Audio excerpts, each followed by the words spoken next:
Meus irmãos, é uma alegria muito grande poder, depois de uns dias de descanso, poder retornar ao convívio dos irmãos. Nesta noite, estamos iniciando no calendário litúrgico as comemorações da chamada, que nós chamamos Semana Santa, quando no domingo Jesus Cristo entrou na cidade de Jerusalém. Na quinta-feira ele instituiu a Santa Ceia, foi morto e aquela semana culminou com a gloriosa ressurreição de Cristo, ou melhor, no primeiro dia da semana, no domingo seguinte. Eu vou ler a palavra de Deus para a nossa meditação referente ao sofrimento de Jesus Cristo, à vergonha de Jesus Cristo, no livro dos Hebreus, capítulo 12, os 3 primeiros versículos, que servirão de base para a nossa meditação.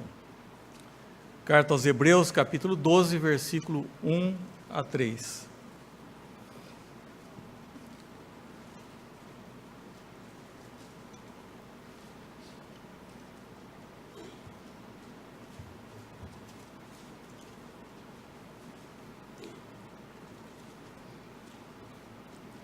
Hebreus 12, de 1 a 3.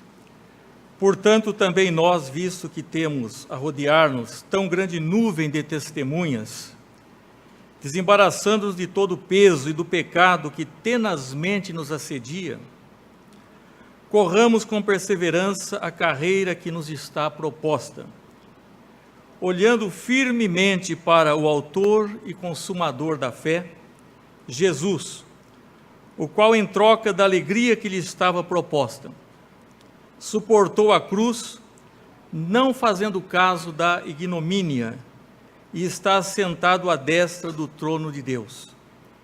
Considerai, pois, atentamente aquele que suportou tamanha oposição dos pecadores contra si mesmo, para que não vos fatigueis desmaiando em vossa alma. Vamos ter uma breve oração. Pedir ao nosso irmão presbítero Paulo que faça a oração.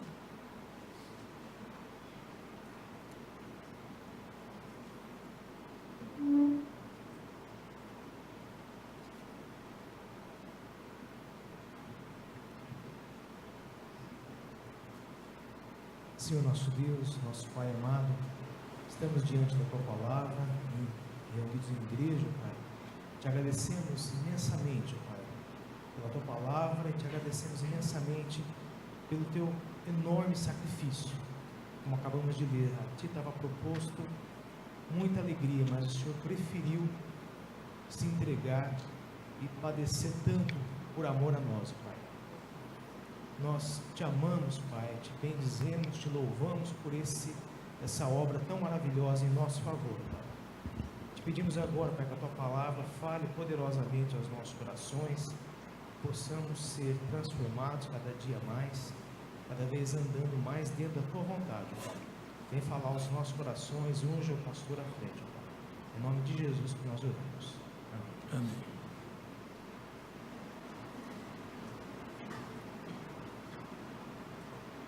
Meus irmãos, nós temos enfatizado que a grande atração do cristianismo,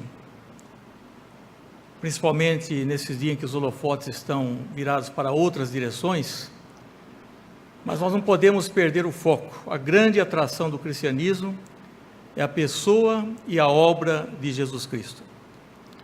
E nessa semana, de uma maneira especial, nós voltamos para esse calendário litúrgico e pensamos no sofrimento de Jesus Cristo, principalmente na vergonha do Salvador ou na ignomínia. Diz aqui que ele não fazendo caso da ignomínia. Difícil nós encontrarmos nos anais da história humana algo que se assemelhe ao vergonhoso tratamento que foi dispensado ao nosso Senhor Jesus Cristo. Ultrapassa todas as crueldades a maneira como nosso Senhor foi tratado quando esteve neste mundo fisicamente. E as piedosas palavras do profeta se cumprem profeticamente aqui na sua plenitude, no sofrimento de Cristo, quando o profeta disse: não vos comove isto a todos vós que passais pelo caminho, considerai e vede se a dor igual à minha, que veio sobre mim, com que o Senhor me afligiu no dia do furor da sua ira. Não vos comove isto? A todos vós que passais pelo caminho, considerai e vede, se a dor igual à minha, que veio sobre mim, com que o Senhor me afligiu no dia da sua ira. O tempo da agonia de Jesus Cristo, do seu sofrimento, foi o momento em que Satanás e todas as hostes infernais haviam esperado quando ele viesse ao mundo. E eles esperaram desde o dia em que Satanás ouviu a sentença que viria o Salvador da humanidade, o Redentor da humanidade, aquele que esmagaria a cabeça da serpente. Então, por muitos séculos, por milênios, Satanás então preparou todos os seus recursos para destruir o Salvador da humanidade. E nós podemos pensar com que virulência, não é? Ele obscureceu aqueles 3 anos e meio do ministério de Jesus Cristo, e quanto mais se aproximava da cruz, vai ficando claro que Jesus era o único que poderia realmente destruir Satanás, que poderia esmagar a cabeça da serpente. E nós encontramos nos evangelhos diversos exorcismos, Jesus expelindo demônios, e eram atos de grande compaixão para com a raça humana decaída. Havia casos deploráveis, nós vemos lá a respeito do endemoniado gadareno e outros, e aquilo que era um ato de compaixão de Cristo, para a ótica de Satanás era uma expoliação, era realmente uma invasão do seu território. Tanto que aquele homem possuído de uma legião de demônios, ele, quando Jesus se aproxima, ele disse: se vieste nos atormentar antes do tempo, Jesus, então, quando vai chegando aquele momento da sua morte vicária, quando é o supremo ato pelo qual realmente ele vence Satanás, diz: esse te ferirá a cabeça e tu lhe ferirás o calcanhar.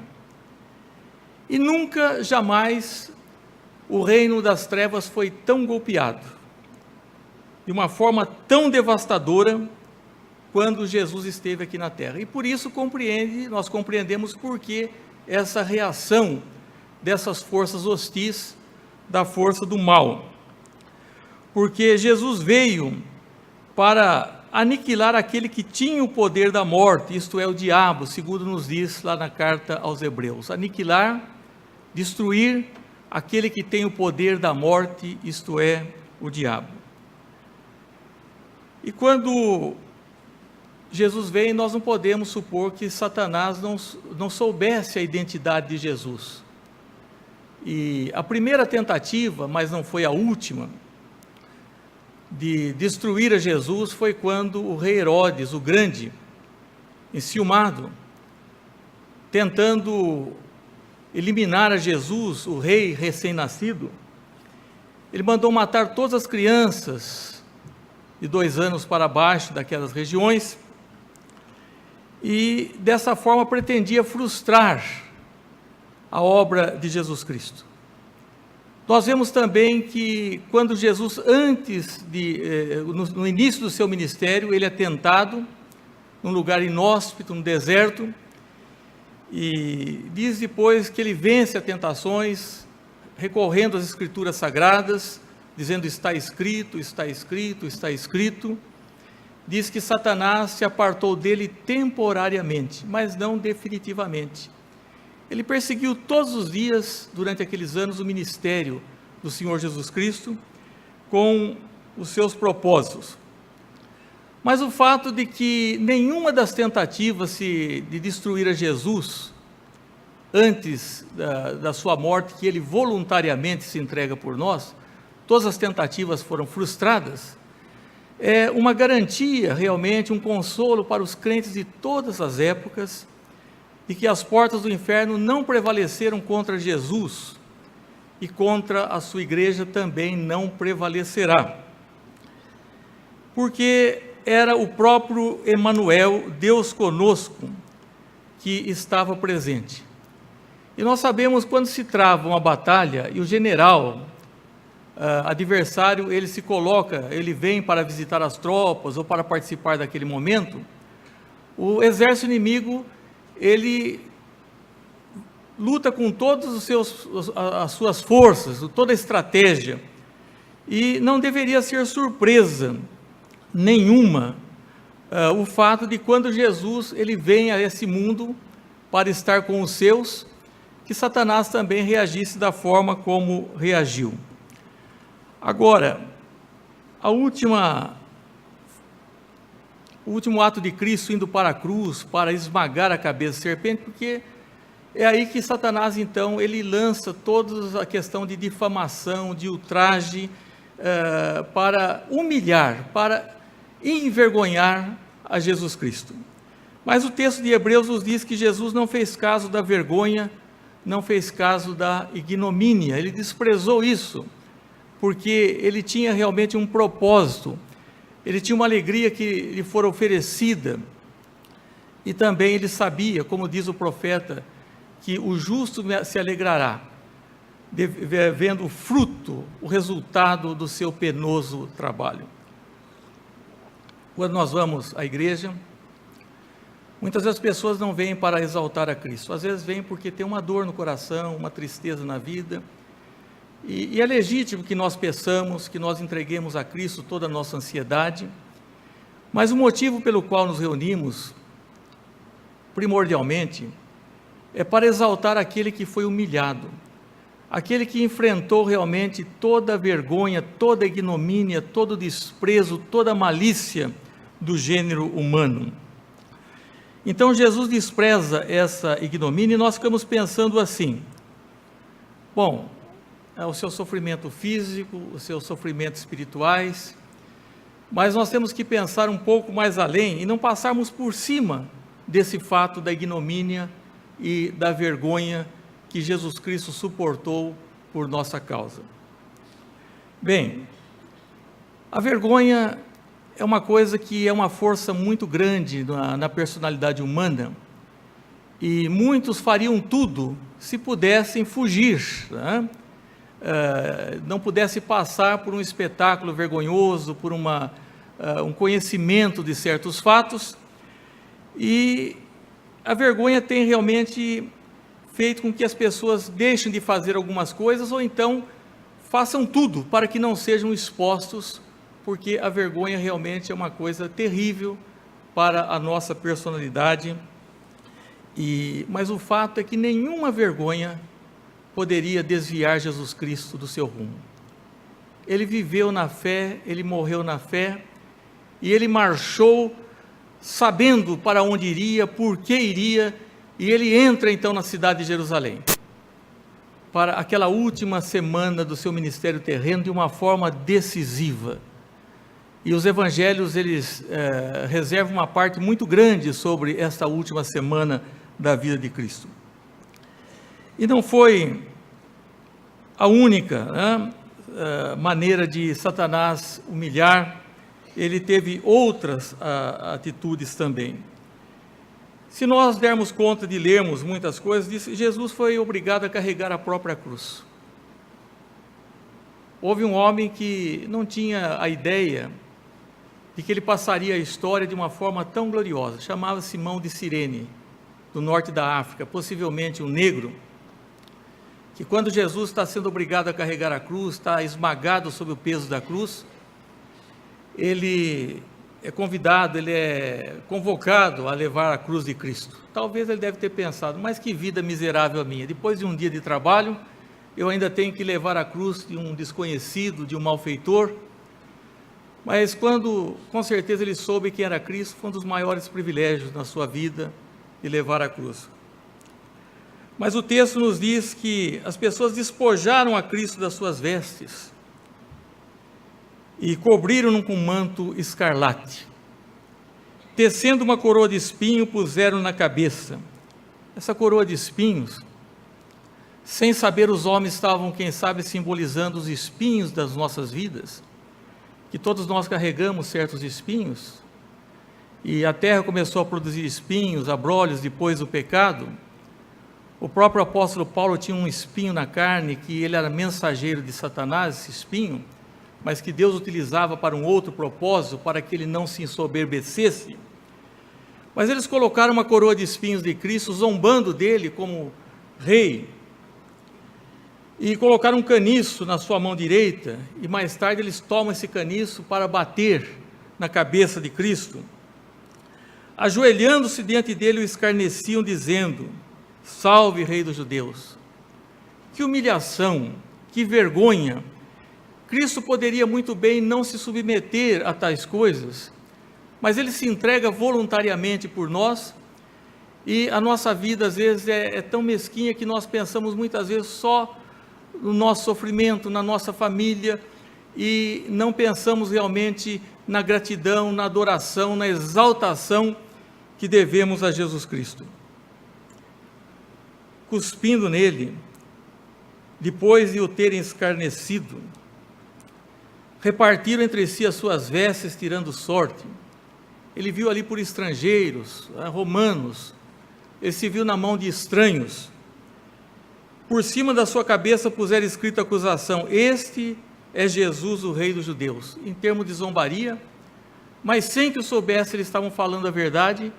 Inclusive João nos diz que estava em 3 idiomas, hebraico, grego e latim, que eram línguas mais conhecidas, para mostrar realmente a universalidade do sacrifício de Cristo, para que isso não acontecesse num canto qualquer, mas que isso fosse proclamado ao mundo todo, o sofrimento e o sacrifício de Cristo.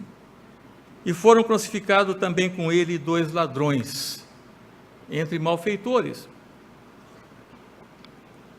De igual modo, os principais sacerdotes, escarnecendo deles, os ladrões diziam-lhe também impropérios, e outros diziam: veja se Elias vem salvá-lo. E assim nós temos aqui o relato minucioso, para aqueles que queiram ler os evangelhos, da vergonha, do tratamento vergonhoso e do que se passou com Jesus Cristo.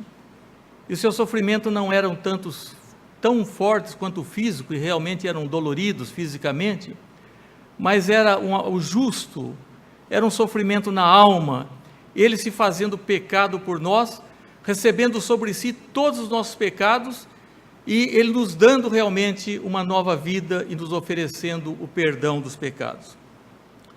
Então ele foi bofetadas, tapas, cuspiram nele, provocaram, e muitas coisas aconteceu com o Senhor nas suas vestes. E há um texto também interessante que diz que ele padeceu fora das portas, assim. E por isso também Jesus, para santificar o povo pelo seu próprio sangue, padeceu fora da porta. É como que alguém que foi excluído, que não era digno, mas tinha que padecer fora dos muros da cidade para santificar o seu povo. Isaías descreve de maneira magistral o sofrimento de Cristo no capítulo 53, diz que era homem que sabia o que era padecer, e um de quem os homens viravam o seu rosto.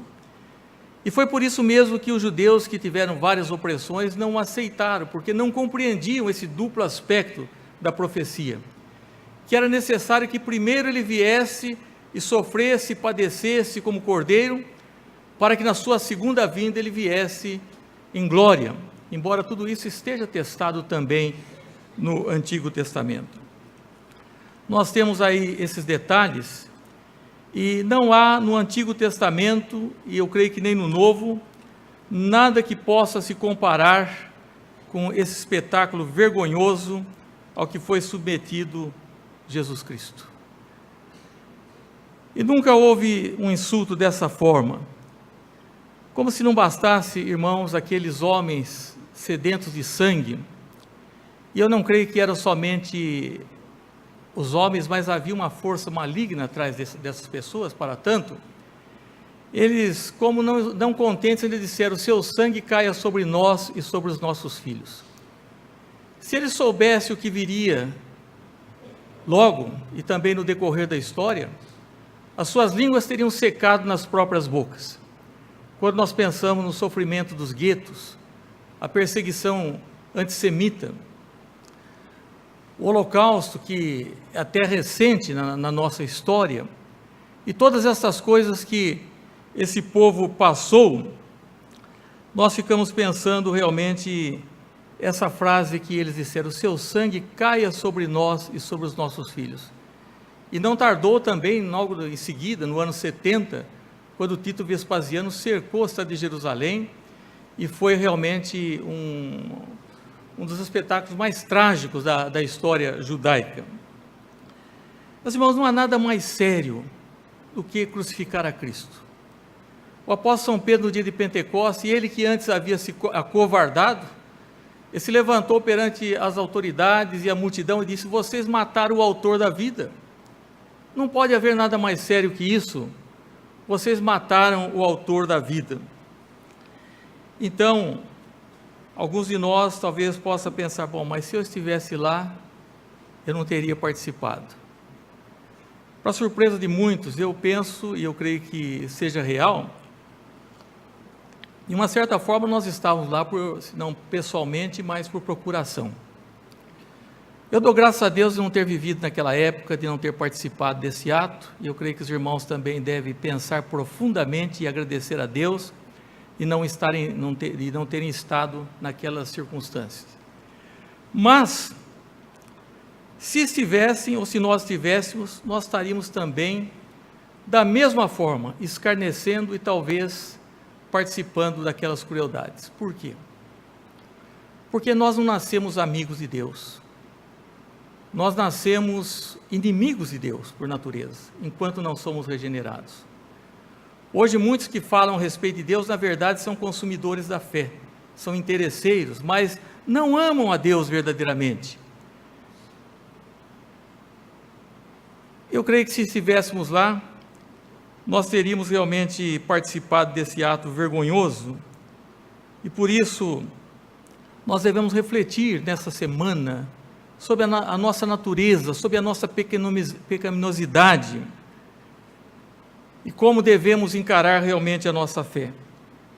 E também, meus irmãos, eu creio que esse caminho pelo qual Cristo retorna à glória, porque Ele sempre teve uma glória junto ao Pai, Ele só não tinha um corpo, Ele passou a ter corpo quando nasceu da Virgem Maria, nascimento virginal, e assumindo a nossa natureza, E Jesus Cristo, então, Ele sofreu, né, no seu corpo toda essa vergonha, e agora Ele poderia, quem sabe, pensar: mas por que retornar ao Pai por um caminho tão difícil, o caminho da vergonha, a porta do retorno à glória? Ele que é o Rei da glória, tem que retornar pela porta da vergonha.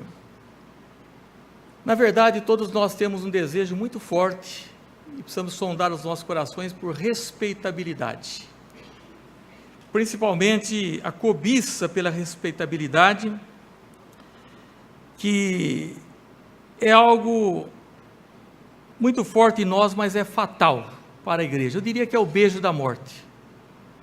Quando os cristãos que tiveram e têm um Salvador, que sofreu tamanho ultraje, que tamanha ignomínia, querem, diante de um mundo ímpio, ter uma respeitabilidade, e principalmente a respeitabilidade intelectual, dos lábios de pessoas impuras, dos lábios de pessoas que vão apreciar alguns aspectos, mas que não vão apreciar esse aspecto principal, crucial, que é o sacrifício de Cristo, que é a sua morte vicária por nós. Nós herdamos esse fato da vergonha, da ignomínia, e devemos levá-lo conscientemente até o dia da nossa morte, carregá-lo, porque Satanás ainda impunha esta arma da vergonha. Porque quando nós discutimos com as pessoas de fora alguns aspectos intelectuais, eles até acham razoáveis. Mas quando nós falamos do nascimento virginal de Cristo, da ressurreição de Cristo, da sua morte vicária, que Jesus Cristo é o único caminho, para eles isso é loucura. Mas para nós, meus irmãos, é a coisa mais preciosa que possa haver. Porque não havia outro meio.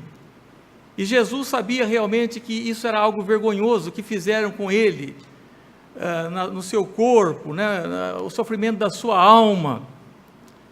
Mas diz que ele não fez caso dessa vergonha. Ele não se importou com isso. E nós precisamos ser corajosos também, diante de Satanás, diante de um mundo que realmente nos censura, quando pregamos o Evangelho na sua autenticidade e naquilo que lhe é de importante. O Evangelho é o poder de Deus para a salvação de todo aquele que crê. Identificados com Cristo, meus irmãos, o seu sofrimento, nós, com o nosso Senhor crucificado, nós devemos confessá-lo agora diante dos homens. Aquele que se envergonhar dele, diz, eu também me envergonharei dele diante do Pai. Satanás tem colocado aí muitas pessoas uma vergonha. Elas não têm vergonha de se identificarem com seus times, de pertencerem a algumas agremiações, mas na verdade eles têm vergonha muitas vezes de dizer assim: eu sou um cristão, eu quero me identificar com a igreja, eu quero me unir à igreja de Cristo, eu quero vir à frente e dar um passo, porque nós não podemos nos envergonhar diante de um Salvador que enfrentou toda essa ignomínia e toda essa vergonha por nossa causa. O Evangelho precisa realmente de pessoas corajosas, e nós confessamos a Cristo corajosamente, primeiro quando o aceitamos como nosso Salvador. Ele veio para isso, seu nome quer dizer, Jesus quer dizer, ele salvará o seu povo dos seus pecados. Quando aceitamos a responsabilidade da vida cristã e nos unimos à igreja visível, esse mesmo Satanás tem colocado na boca de muitas pessoas críticas à igreja. E de fato a igreja, ela tem o seu aspecto, é justa e pecadora, é um hospital, mas a igreja é a maior de todas as instituições. A igreja foi comprada pelo sangue de Cristo, e nós realmente precisamos trabalhar, para que a igreja seja como uma noiva de Cristo. A noiva é a mais bela, é quando chama todas as atenções voltadas para ela. Nós confessamos a Cristo quando nós recebemos como Salvador, quando nós deixamos de dar críticas à igreja, de facções na igreja, quando confessamos a Cristo e testificamos dele aos demais, quando dizemos: o que Jesus Cristo fez por você é algo que é inenarrável, é uma coisa infinita, o amor de Cristo.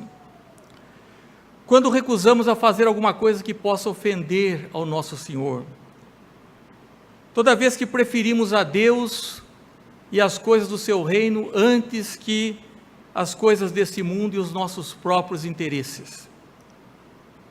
Então, o autor diz que nós devemos olhar firmemente para Jesus, não podemos desviar os olhos de Jesus. A tendência de muitos pregadores é contar da sua vida, das suas habilidades, das suas conquistas.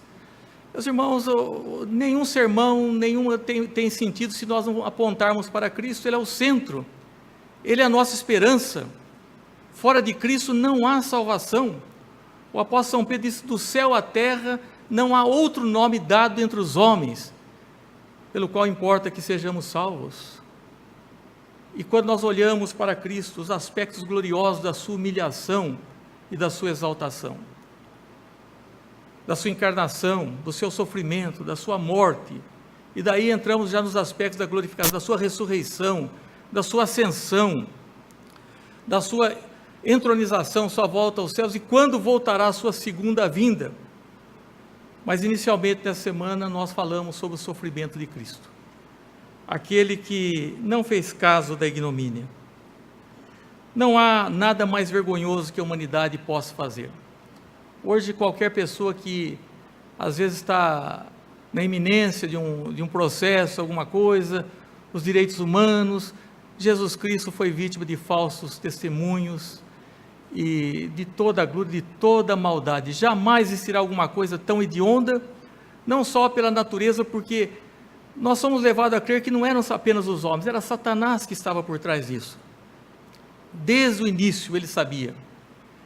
E também, não só pela crueldade, mas pela pessoa com a qual praticaram o tamanho crime, o Salvador. E por isso Jesus, ele deve ser honrado, ele deve ser seguido, ele deve ser testemunhado. Quando Filipe, o diácono, falou para o eunuco, que era lá da rainha de Candace, o tesoureiro, a respeito do sacrifício de Cristo, ele não teve dúvida nenhuma. Ele falou: o que me impede de ser batizado? E Filipe disse: olha, é lícito você crer de todo o coração. Nenhuma pessoa deveria orar: ah, Senhor, será que eu devo ser batizado? O batismo é um mandamento, é uma ordenança.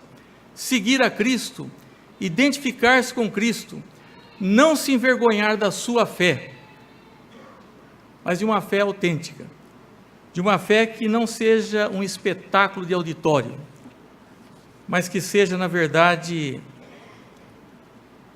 uma adoração, uma exaltação de Jesus Cristo, que sendo Deus não teve por usurpação o ser igual a Deus, mas que tomou a nossa forma, que se tornou servo, que foi levado até a morte, e morte de cruz, como nós lemos nos Evangelhos.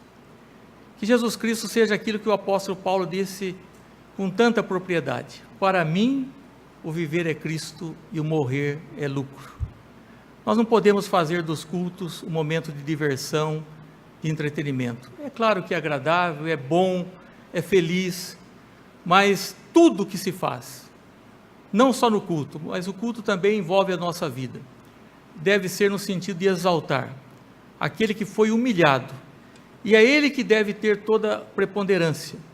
E nessa semana, de modo geral, a cristandade está voltada para esse sofrimento, e nós damos graças a Deus porque o Evangelho ali não termina na crucificação. A semana logo vem o que é a ressurreição de Cristo. Meus irmãos, Jesus Cristo não fez caso da ignomínia, não se envergonhe do Evangelho, de ser um cristão, de ser batizado, de dar testemunho. Ele disse: aquele que se envergonhar de mim diante dos homens, eu também me envergonharei dele diante do meu Pai. E coisa terrível será ele dizer naquele dia para muitos: eu não vos conheço, simplesmente eu não vos conheço. Meus irmãos, Jesus Cristo não tem tantos respeitáveis seguidores nesse mundo, um Salvador tão ultrajado como o nosso, mas nós devemos amá-lo e honrá-lo, como pessoas, como famílias, como igreja, e que Jesus Cristo seja exaltado nas nossas vidas e na igreja. Amém.